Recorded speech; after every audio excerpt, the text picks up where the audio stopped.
За би арайд ажиллаж амьдардаг спортын мэрэгчлэтнүүд маань нэг Пүрүдаваатай уулзаад байж байна. Хоккейн спортын мастер Пүрүдаваа маань байрагийн хөлбөмбөгийн лигийг 4 жилийн өмнө үүсгэхэд одоо гол үүрэг гүйцэтгэсэн хамгийн анх Отхон хот гэдэг нэртэй баг байгуулж лигийн хамгийн анхны оролцогч багуудын нэг байсан. Ингээд Пүрүдаваахаа сэтгэлийг сонсъё. За ингээд Америкт баг нийтдээ 10 жил болчлоо. Тэгээд одоо Монгол руугаа буцах гэж байгаадаа бас яг сэтгэл өндөр байна. Би арайгийн монголчуудын лигийн тэмцээний хувьд ярих юм бол яг анх бид нэр 4 баг байгуулагдаж явж байсан бол одоо ингээд 8-7 багууд болтлоо өргөж. Тэгээд Америкт байгаа монголчуудын тэмцээнд 4 дахь жилдээ оролцож байгаа. Ингээд өргөө хүрээнд тэлж олон хүүхд залуучууд хамрагдаж байгаад нь бол сэтгэл маш өндөр байгаа. Ер нь Америкийн монголчуудын аврах шалруулах энэ хөлбөмбөгийн тэмцээний ирээдүй ер нь юу гэж харж байна? Одоо 7 дахь удаага явагдаж өнгөрлөө шүү дээ энэ жил тийм ээ.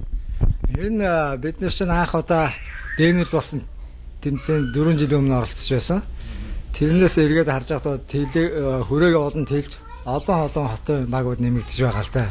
Харьцангуй өргөн хүрээтэй болж байгаа. Даже Монголоос нэг удаа баг оролцсон шүү дээ тий. Манай энд бас. Тий. Энэ хүүхд залуучууд ялангуяа энэ залуучууд одоо цаашдаа энэ спортоор хичээллээд амжилт дахиж гаргаад дэвшиж явах боломж бий юу? Ер нь ийм боломж харагдаж байна. Ер нь хүүхэд залуучууд төлөвлөлт аль нэг спортоор дагнах хичээллэхэд бол өөрсөнд нь бол бие эрүүл мэндийн төрөл хэрэгтэй л те. Монголчууд бол ер нь төрөлхийн дайчин хүмүүс. Тэгээ аль ч спортын төрлөөр бол амжилт гарах боломжтой л да. Тухайлбал одоо 2 удаа баха санжийн Монголын шгшөөгийн тоглогч Мөрөн бас манай энтхийн багт тоглож ирсэн шүү дээ тийм ээ. Тийм.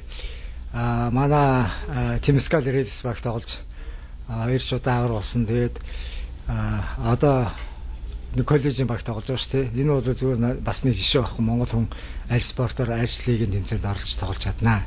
Залуучууд өөрсдөө зорилготой биед ажиллах хэрэгтэй. Америк бол хоккейн эх орн. Та Америкт ажиллаж амьдрахдаа хоккейд хөгжүүлэх талаар ямар хувь ажлуудыг санаж бодож сэдв хийв? Яг Америкт ирээд бол би хоккейгаа таслаагүй ганц баярлж авдаг 7 хоног болгон хоккейгаа тоглож байсан. Тэгээ хичнээн нас агсан ч гэсэн миний бодлоор бол ийм хизээ сурж оройтдгүй гэдэг жишээ энэ л дээ маш их юм сурсан би. Одоо нас агсан ч гэсэн тоглолт минь одоо хурд хөвчүүд мэдээж багассан. Тэгвэл тэр техникийн олон юм бодвол нэмэгдсэн. Тэгээ энэ одоо бас эндээс олж авсан мэдлэгээ эргээд Монголд авч хүүхдүүдэд эргээд заах миний одоо засалжуулагчийн багаж ачаам нь бол ихсэн бол их олж урах байгаа. За их сайхан мэдээ байна. Тэгээд Монголд одоо хоккей, шайбтай хоккей, бөмбөгтэй хоккей гэдэг юм уу? Ер нь ерөнхий хөгжил ямар хөл төвшөнд байд юм бол? Ерөнхийдөө хөгжлийн хувьд бол мэдээ цаг үед агаад агчил байгаа. Гэхдээ ганц гэмнэг бол монголч нь одоо олон улсын хоккей холбоонд байгаа улсуудаас цорын ганц хиймэл мөс гэж яриад байгаа шүү дээ, тийм талбайг уус шүү дээ. Бүх газар одоо жилийн 12 сар тоглоод байгаа юм чинь тэдний амжилт ямар байх вэ? Бид нэр өвөл 1-2 сар л тоглож байгаа шүү дээ ясан дээр.